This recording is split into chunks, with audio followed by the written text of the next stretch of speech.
الحمد للہ رب العالمین الصلاۃ والسلام علی رسول کریم. میں بھی آپ سے شیئر کرنا چاہوں گا. On authority of Abu Hurairah radiyallahu ta'ala anhu, may Allah be pleased with him, who said, the messenger of Allah said, اللہ تعالیٰ کیا کہتے ہیں؟ Allah the Almighty and the Sublime, He said, whoever show enmity to someone devoted to me, I shall be at war with him.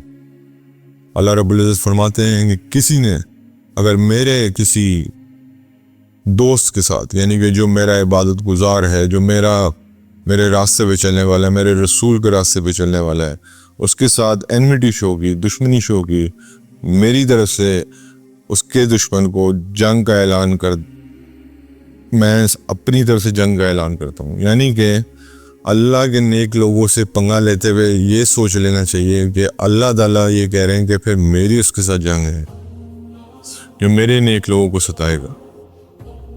اس کے بعد my servants draw not near to me with anything more loved by me than religious duties. یعنی کہ میرے لوگ میرے قریب کس طرح آتے ہیں.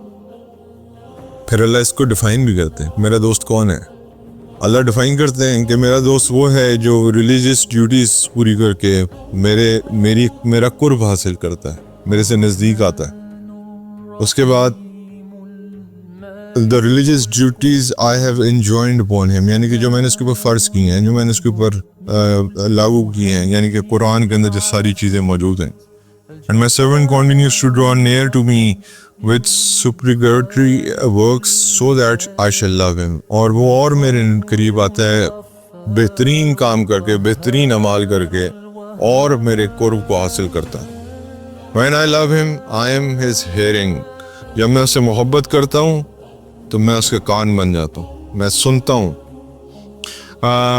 with which he hears, his seeing which with he sees، یعنی کہ پھر اس کی آنکھیں بن جاتا ہوں. جب وہ دیکھتا ہے تو وہ میری نظر سے دیکھتا ہے، یعنی کہ اس کو دنیا پھر ایسے نظر آتی ہے جس طرح میں چاہتا ہوں. اور پھر اس کے بعد his hand with which he strikes and his foot with which he walks. اور پھر میں اس کے ہاتھ بن جاتا ہوں. اس کے ہاتھ ایسے کام کرتے ہیں جیسے میں چاہتا ہوں، اس کے پاؤں ایسے اس جگہ چلتے ہیں جدھر میں لے کے جانا چاہتا ہوں، جہاں میری خواہش ہے، جہاں میری خوشنودی ہے. اس کو محبت ہو جاتی ہے مسجد سے، وہ تڑپتا ہے مسجد کو جانے کے لیے. اپنے اس کے پاؤں جو ہیں وہ مسجد کو جانے کے لیے تڑپتے ہیں، اس کے ہاتھ جو ہیں وہ جہاد میں جانے کے لیے تڑپتے ہیں، اسٹرائک کرنے کے لیے تڑپتے ہیں کہ میں دشمنوں پہ چڑھائی کروں. were he to ask something of me, I would surely give it to him. یعنی کہ اگر وہ مجھ سے کچھ مانگے تو میں ضرور اس کو عطا کروں گا. اور اس کے بعد I would surely give it to him and were he ask me for a refuge، یعنی کہ اگر وہ مجھ سے پناہ مانگے تو میں اس کو ضرور پناہ دوں گا. یعنی کہ کس سے پناہ دوں گا؟ برے اعمال سے، شیطان مردود سے، یعنی کہ جتنے بھی اس دنیا میں نیگیٹو اینٹیٹیز ہیں ان سے پناہ دوں گا. I do not hesitate about anything. اللہ تعالیٰ کہتے ہیں میں کسی چیز سے شرماتا نہیں. اور as much as I hesitate about seizing the soul of my faithful servant، اللہ کہتے ہیں مجھے کسی چیز سے اتنی ہیزیٹیشن نہیں ہوتی جتنی مجھے ہیزیٹیشن ہوتی ہے اپنے نیک آدمی کی روح نکالتے ہوئے. آپ اندازہ کریں کہ کس لیول پہ اللہ تعالیٰ بات کر رہے ہیں کہ اللہ کو کوئی پرواہ نہیں ہے. میں نے آپ کو بتایا اللہ بے نیاز ہے، لیکن اللہ تعالیٰ کہتے ہیں کہ جب میرے نیک بندے کی روح نکلتی ہے نا، اس وقت آئے ہیزیٹیٹ. کیوں؟ اس کی ریزن بھی اللہ بتاتا ہے. Because he hates death and I hate hurting him.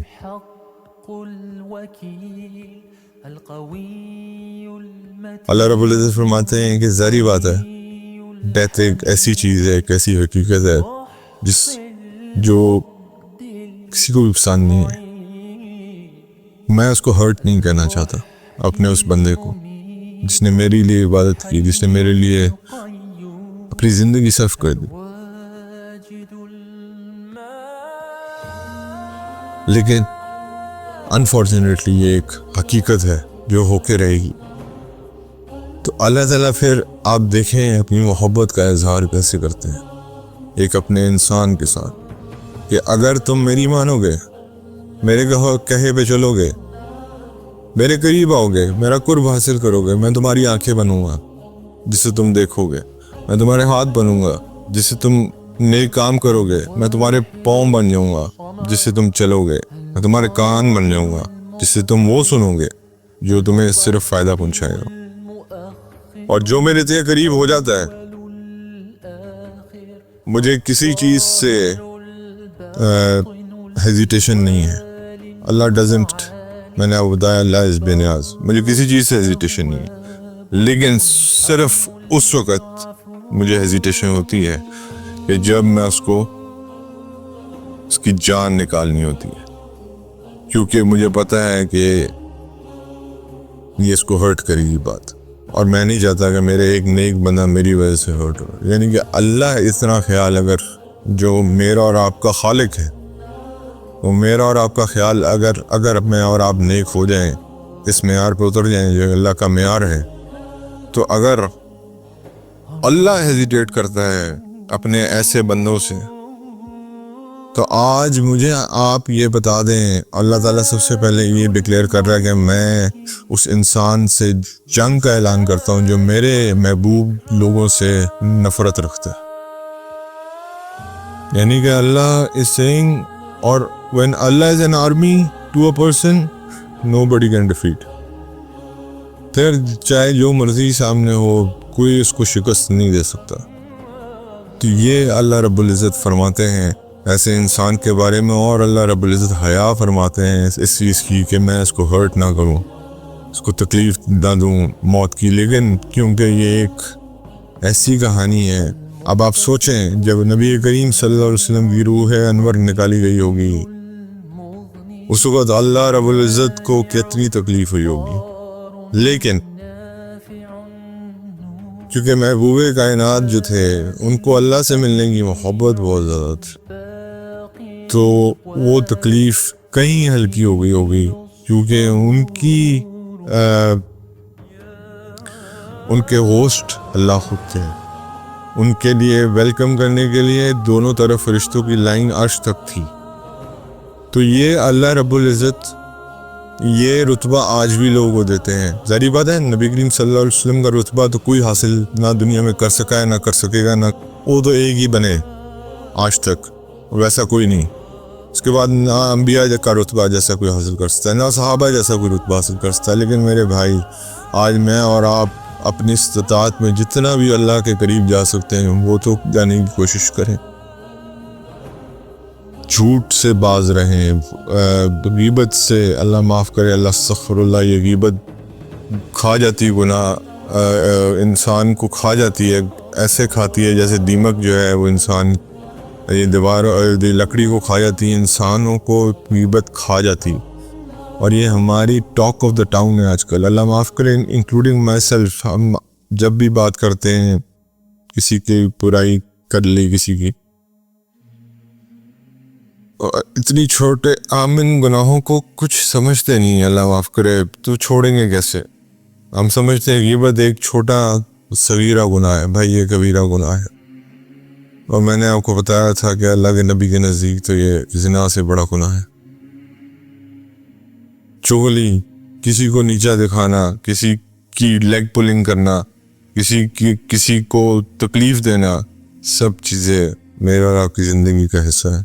لیکن اللہ اس وقت راضی ہوگا جب ہم اللہ کے بتائے ہوئے احکامات جو قرآن میں دیے گئے اور اس کے نبی کی سنت، اس پہ چلیں گے، اور پھر اللہ تعالیٰ جو ہے ڈکلیئر کرتا ہے کہ پھر تم میرے ہو گئے تو پھر میں تمہارے پیچھے کھڑا ہوں ایز این آرمی، پھر جو مرضی آ جائے تمہیں کوئی شکست نہیں دے سکتا۔ حضور صلی اللہ علیہ وسلم اکیلے تھے نا، ایک دین ایسا لے کے آئے تھے جہاں پانی پلانے پہ، یعنی کہ ایک سردار کے گھوڑے نے دوسرے سردار کے گھوڑے سے پانی پلا دیا۔ پہلے 140 سال کی جنگ ہوئی، 140 ایئرز جنگ چلتی رہی، ایسی گندی حالات میں نبی کریم صلی اللہ علیہ وسلم نے آگے دعوت دی۔ آج مجھے اور آپ کو کوئی کہیں کہ جو جیسے ہماری گینگ وارز ہوتی ہیں، اس میں جا کے ذرا لوگوں کو تبلیغ کرو، ہمارے اوپر کانپا چڑھ جائے گا، کیونکہ ہمیں اپنی زندگیاں بہت پیاری ہیں۔ لیکن اللہ کے نبی نے اس ٹیسٹ کو بھی لیا، اور کیوں لیا؟ کیونکہ اللہ کو ساتھ لیا ہوا تھا، اللہ کو راضی کیا ہوا تھا۔ پھر ابو بکر رضی اللہ تعالیٰ نے جڑے، انہوں نے اللہ کو راضی کیا ہوا تھا۔ علی رضی اللہ تعالیٰ نے جڑے، انہوں نے اللہ کو راضی کیا ہوا تھا۔ خدیجہ الکبریٰ رضی اللہ تعالیٰ نے جڑی، انہوں نے اللہ کو راضی کیا ہوا تھا۔ تو بس جنہوں نے اللہ کو راضی کیا ہوا تھا وہ پھر 313,000 پہ بھاری پڑے، وہ پھر 3,000 10,000 پہ خندق میں بھاری پڑے، وہ پھر ہر جنگ میں، یعنی کہ جس میں ناموس رسالت پہ پہرا دیا گیا، جنگ یمامہ میں 10,000 40,000 پہ بھاری پڑے۔ اللہ قربانیاں تو لیتے ہیں۔ میں نے جیسے بھی قادسیہ کی مثال دی، قادسیہ میں بھی اللہ تعالیٰ نے 8,000 مسلمانوں کی قربانی لی ہے، لیکن بغیر قربانی کی کوئی چیز نہیں ملتی۔ آج ایران، عراق اور یہ سارا جو ایریا جو مسلمان ہے، یہ صحابہ کی قربانی کی وجہ سے، اس کے نیچے 8,000 8,500 صحابہ کا خون دفن ہے۔ تو اللہ تعالیٰ سے دعا ہے اللہ تعالیٰ ہمیں ان احادیث پہ، قرآن کریم پہ سب سے بڑھ کے اللہ تعالیٰ ہمیں اپنا دوست بنا لے، اور ہمیں وہ اعمال کرنے کی توفیق دے دے جو وہ تو ہم سے چاہتا ہے، جس وجہ سے اس نے مجھے اور آپ کو اس دنیا میں بھیجا ہے۔ There is no second opinion۔ وَسَمِعْنَا وَأَطَعْنَا، جو بات اللہ رب العزت کی طرف سے آ گئی پتھر پہ لگیر، جو بات نبی کریم صلی اللہ علیہ وسلم کی طرف سے آ گئی پتھر پہ لگیر۔ وَسَمِعْنَا وَأَطَعْنَا، مسلمان اپنا سر جھکا دیتا ہے۔ حضرت عمر فاروق رضی اللہ تعالیٰ عنہ نے فرمایا، مشرکین مزدلفہ سے طلوع آفتاب سے پہلے واپس نہیں جاتے تھے۔ نبی کریم صلی اللہ علیہ وسلم نے ان کے طریقہ اختیار نہیں کیا اور مزدلفہ سے منی کی طرف طلوع آفتاب سے قبل ہی روانہ ہو گئے۔ حج مسلمانوں کا اور جو پہلے مشرکین کا ہوتا تھا، اس میں یہی ڈفرینس ہے۔ اور ایک اور سب سے بڑا ڈفرینس یہ کہ منی سے ہی ہو کے واپس چلے جاتے تھے، یہ خرید و فروخت میں لگے رہتے تھے۔ حضور صلی اللہ علیہ وسلم نے جو ہے وہ عرفات کو چنا، عرفات کا میدان، اور وقوف عرفات کے بغیر آپ کو پتہ حج نہیں ہوتا۔ حضرت عمر فاروق رضی اللہ تعالیٰ عنہ سے مروی ہے کہ نبی کریم صلی اللہ علیہ وسلم نے اگرچہ گو جو جانور ہے کو حرام تو قرار نہیں دیا، البتہ اسے ناپسند ضرور کیا۔ کھانے کی بات ہو رہی، حضرت عمر فاروق رضی اللہ تعالیٰ عنہ سے مروی ہے کہ جناب رسول اللہ صلی اللہ علیہ وسلم نے ارشاد فرمایا کہ میت کو اس کی قبر پر ہونے والے نوحے کی وجہ سے بھی عذاب ہوتا ہے، یعنی کہ جو لوگ کھڑے ہو کے اس قبر پہ روتے ہیں تو اس وجہ سے اس بیچاری میت کو عذاب ہوتا ہے۔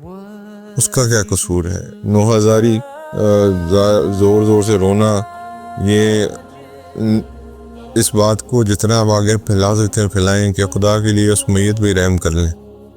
حضرت عمر فاروق رضی اللہ تعالیٰ عنہ سے مروی ہے کہ جناب رسول اللہ صلی اللہ علیہ وسلم نے ارشاد فرمایا، حج اور عمرہ تسلسل کے ساتھ کیا کرو، کیونکہ ان کے تسلسل سے فقر و فاقہ اور گناہ ایسے دور ہو جاتے ہیں جیسے بھٹی میں سے لوہے کا میل کچیل دور ہو جاتا ہے۔ حضرت عمر فاروق رضی اللہ تعالیٰ عنہ سے مروی ہے کہ میں نے اپنی آنکھوں سے جناب رسول اللہ صلی اللہ علیہ وسلم کو بھوک کی وجہ سے کروٹیں بدلتے ہوئے دیکھا۔ آپ صلی اللہ علیہ وسلم ردی کھجور، آپ صلی اللہ علیہ وسلم کو ردی کھجور بھی نہ ملتی تھی جس سے آپ صلی اللہ علیہ وسلم کا پیٹ بھر لیتا۔ ہمارے حالات کیا؟ حضرت ابن عمر رضی اللہ تعالیٰ عنہ سے مروی ہے کہ جناب رسول اللہ صلی اللہ علیہ وسلم نے ارشاد فرمایا، جو شخص اللہ خریدے اسے اس وقت تک آگے نہ بھیجے جب تک اس پر قبضہ نہ کر لے، جب تک یعنی کہ پیسے ادا کر کے اس کے پاس نہ آ جائیں، اس وقت تک اس پر آگے نہ بھیجے۔ حضرت انس رضی اللہ تعالیٰ عنہ سے مروی ہے کہ جناب رسول اللہ صلی اللہ علیہ وسلم نے ایک مرتبہ فرمایا کہ میں تمہیں انصار کے بہترین گھروں کا پتہ نہ بتاؤں؟ بنو نجار جنہوں نے ویلکم کیا تھا، بنو عبد، بنو الاشل، پھر بنو حارث، پھر بن خزرج، پھر بنو سعدہ، فرمایا کہ انصار کے ہر گھر میں خیر ہی خیر۔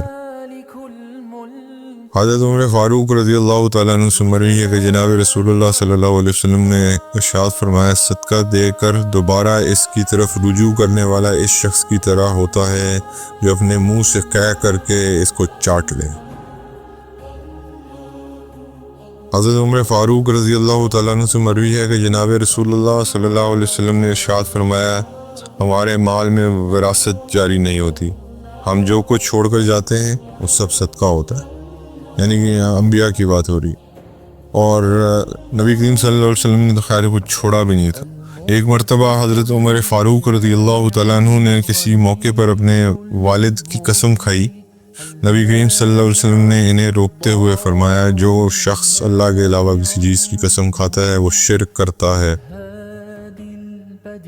حضرت عمر فاروق رضی اللہ تعالیٰ عنہ سے مروی ہے کہ جناب رسول اللہ صلی اللہ علیہ وسلم نے 5 چیزوں سے اللہ کی پناہ مانگا کرتے تھے: بخل سے، بزدلی سے، دل کے فتنے سے، عذاب قبر سے اور بری عمر سے۔ حضرت عمر فاروق رضی اللہ تعالیٰ عنہ سے مروی ہے کہ جناب رسول اللہ صلی اللہ علیہ وسلم نے ارشاد فرمایا مجھے اپنی امت کے متعلق سب سے زیادہ خطرہ اس منافق سے ہے جو زبان دان ہو۔ اللہ ہمیں یہ اپنی زبانوں پر کنٹرول کرنے کی توفیق عطا فرمائے۔ حضرت عمر فاروق رضی اللہ تعالیٰ عنہ سے مروی ہے جناب رسول اللہ صلی اللہ علیہ وسلم نے یہ فیصلہ فرما دیا ہے کہ سواری کی اگلی نشست پر بیٹھنے کا حقدار سواری کا مالک ہے۔ حضرت عمر فاروق رضی اللہ تعالیٰ عنہ سے مروی ہے کہ نبی کریم صلی اللہ علیہ وسلم فرماتے تھے فجر کے نماز کے بعد طلوع آفتاب تک کوئی نماز نہ پڑھی جائے، عصر کی نماز کے بعد غروب آفتاب تک کوئی نفلی نماز نہ پڑھی جائے، دونوں وقتوں میں منع فرمایا۔ حضرت عمر فاروق رضی اللہ تعالیٰ عنہ اور حضرت حذیفہ بن یمان رضی اللہ تعالیٰ عنہ سے مروی ہے کہ نبی کریم صلی اللہ علیہ وسلم نے گھوڑے اور غلام پر زکوٰۃ وصول نہیں فرمائی۔ حضرت عمر فاروق رضی اللہ تعالیٰ عنہ سے مروی ہے کہ جناب رسول اللہ صلی اللہ علیہ وسلم نے ارشاد فرمایا جو شخص اس حال میں فوت ہو کہ اللہ اور یوم آخرت پر ایمان رکھتا ہو اس سے کہا جائے گا کہ جنت کے 8 دروازے ہیں جس سے چاہے داخل ہو جائے۔ اللہ تعالیٰ میں ایمان کے ساتھ موت نصیب فرمائے۔ حضرت عمر فاروق رضی اللہ تعالیٰ عنہ سے مروی ہے کہ ایک مرتبہ میں نے جناب رسول اللہ صلی اللہ علیہ وسلم سے پوچھا اگر ہم میں سے کوئی شخص ناپاک ہو جائے اور وہ غسل کرنے سے پہلے سونا چاہے تو کیا کرے؟ نبی کریم صلی اللہ علیہ وسلم نے فرمایا نماز والا وضو کر کے سو جائے اور پھر نماز کا جب ٹائم ہو جائے فجر کا تو پھر اس پہ غسل کر لے۔ حضرت ابو بکر رضی اللہ تعالیٰ عنہ سے مروی ہے جناب رسول اللہ صلی اللہ علیہ وسلم نے ارشاد فرمایا کوئی بد اخلاق شخص جنت میں نہیں جائے گا۔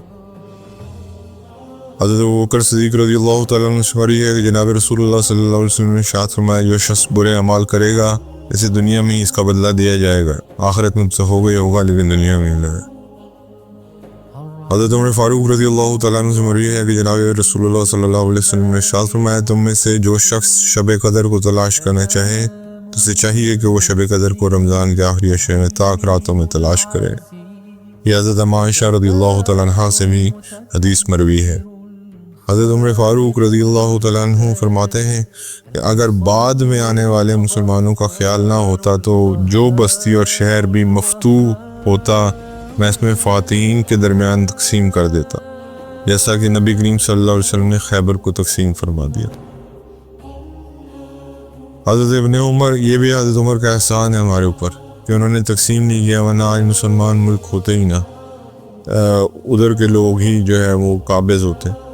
حضرت ابن عمر رضی اللہ تعالیٰ عنہ سے مروی ہے کہ ایک مرتبہ حضرت عمر فاروق رضی اللہ تعالیٰ عنہ بارگاہ رسالت میں ذکر کیا یا رسول اللہ صلی اللہ علیہ وسلم میں نے زمانہ جاہلیت میں منت مانی تھی کہ مسجد حرام میں ایک رات اعتکاف کروں گا، اب کیا کروں؟ فرمایا منت پوری کرو۔